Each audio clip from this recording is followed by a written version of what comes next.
बिल्कुल, जिक्र है सियासत का, जिक्र है पीडीएम और हुकूमत का, जिक्र है कुछ वजीर आजम के नए दावों का। हुकूमत और अपोजिशन के दरमियान महाजराई बदस्तूर जारी है। बड़ी पेशरफ सामने आई है। वजीर आजम ने कहा है ले लें इस्तीफा, पैसे वापस ले आए, पैसे वापस ले आए, मैं इस्तीफा देने के लिए तैयार हूं। और ये शर्त रखी है कि अगर नवाज शरीफ, आसिफ अली जरदारी, फजलुर रहमान मुल्क का लूटा हुआ पैसा वापस कर दें तो मैं इस्तीफा देने के लिए तैयार हूं। साथ साथ वजीर आजम ने अपने इस्तीफे की पेशकश करते हुए वाजे किया है कि इस्तीफे देने के लिए हिम्मत और इखलाकी जुर्रत चाहिए जो मुखालिफिन के पास नहीं है।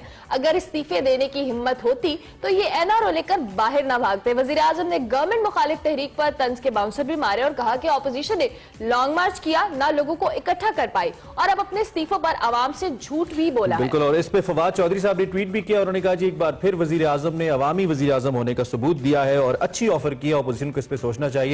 फवाद चौधरी साहब हमारे साथ मौजूद में हैं, विफाक बराए साइंस और टेक्नोलॉजी, टेलीफोन लाइन पर हमें ज्वाइन कर रहे हैं।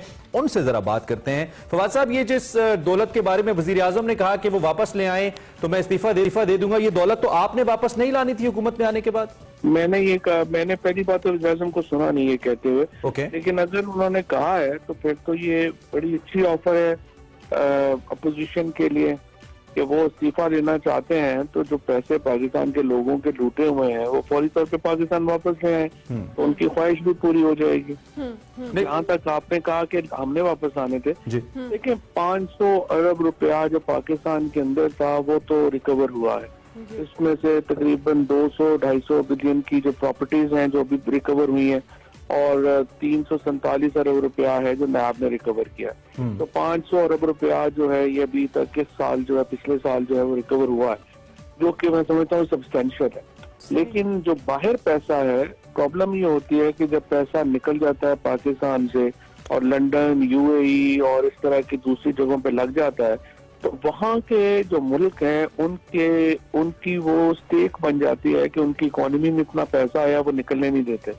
तो वो एक मुश्किल काम जरूर है, लेकिन जिस तरह से इमरान खान पीछे लगे हुए हैं और वो पैसा वापस लाने में, इंशाल्लाह ये एक दुनिया में मिसाल ही होगी कि इंशाल्लाह वो पैसा भी पाकिस्तान वापस आएगा।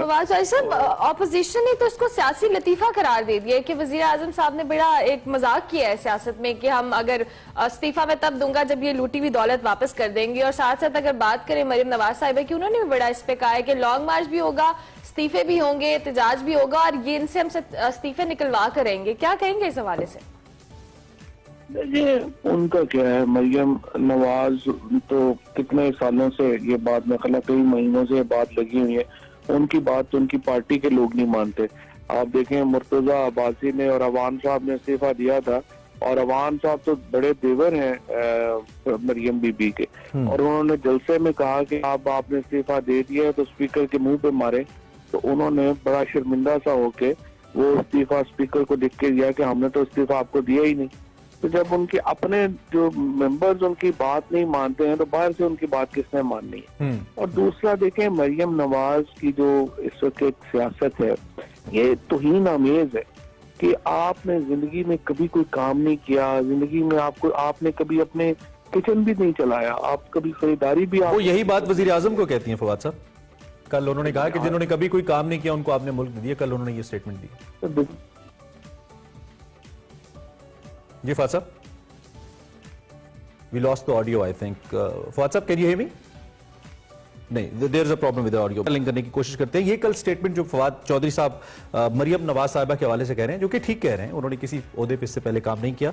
उन्होंने कल वजीर आजम के हवाले से कहा कि आपने किसी ओहदे पे काम नहीं किया, कुछ नहीं आपने चलाया, तो आप मुल्क कैसे चला रहे हैं? दोनों शख्सियात के बारे में बात तो दुरुस्त है, लेकिन कारकर्दगी भी एक पैमाना, बल्कि कारकर्दगी ही एक पैमाना हो सकता है। फवाद साहब, can you hear me now? हम दोबारा जी लिंक करने की कोशिश कर रहे हैं और शायद हमारा राब्ता। जी फवाद साहब, प्लीज मुकम्मल कीजिएगा प्लीज।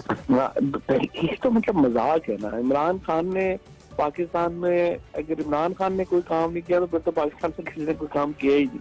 मतलब इमरान खान की जो कॉन्ट्रीब्यूशन हैं वो तो कोई छुपी हुई तो नहीं है, चाहे वो स्पोर्ट्स हो, क्रिकेट को आज पाकिस्तान में जो क्रिकेट का एक नुक्ता अरूज है वो इमरान खान का ही तो है। उसके बाद जो शौकत खानम है, नमल है, जो चैरिटी पाकिस्तान के ऊपर, पाकिस्तान में अगर प्राइवेट चैरिटी किसी ने लोगों ने किसी पर ट्रस्ट किया है तो इमरान खान पे किया है। और फिर 22 साल की उनकी सियासत है।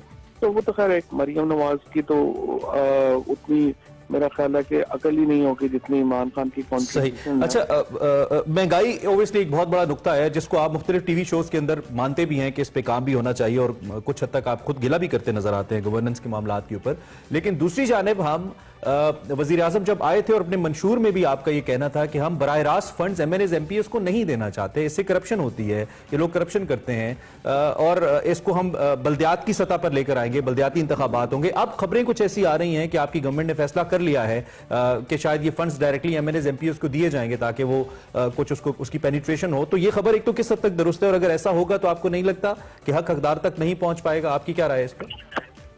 देखिए, प्रॉब्लम ये आ रही है, ये बात बिल्कुल सही है कि लोकल गवर्नमेंट्स के जरिए फंड खर्च होने चाहिए और प्राइम मिनिस्टर साहब का व्यू यही है। प्रॉब्लम ये हो गई कि ये पहले साल हमने जो गलती की हमने कि हमने लोकल गवर्नमेंट इलेक्शन नहीं किए और डिले हो गए क्योंकि हमने सिस्टम चेंज करने में पड़ गए। उसके बाद कोविड आ गया और लोकल गवर्नमेंट इलेक्शन जो है वो नहीं हो सके तकरीबन 2 साल से। अब उसमें प्रॉब्लम ये आ रही है कि हमारे जो कॉन्स्टिट्यूएंसीज हैं, जो हल्के हैं, उनमें डेवलपमेंट का काम बिल्कुल नहीं हो पा रहा। तो और कोई फ्रेमवर्क मौजूद नहीं है जिसके जरिए डेवलपमेंट हो सके। तो द ओनली वे इज कि टेम्परेरीली आप 1 साल में या 2 साल के लिए जो है वो ये फंड्स मेंबरान असेंबली के जरिए जो है वो कॉन्स्टिट्यूएंसीज को दें। MNAs को फंड नहीं मिल रहे, कॉन्स्टिट्यूएंसीज को मिल रहे। तो कॉन्स्टिट्यूएंसीज को जो है आप फंडिंग दें ताकि वो वहाँ से लोग जो हैं कम से कम जो एक बेसिक काम लोगों के वहाँ पे वो जारी हो सके। क्योंकि लोकल गवर्नमेंट ना होने की वजह से मेन जो एक बिल्कुल मिनिमम डेवलपमेंट है वो भी जो हल्कों में रुकी हुई। ठीक हो गया। फवाद साहब, सेनेट इंतखाबात के हवाले से बात करें तो क्या हुकूमत सेनेट इंतखाबात ओपन बैलेट से मुतालिक पार्लियामेंट से जो आईनी तरमीम है वो उनको पास कराने में कामयाब हो पाएगी?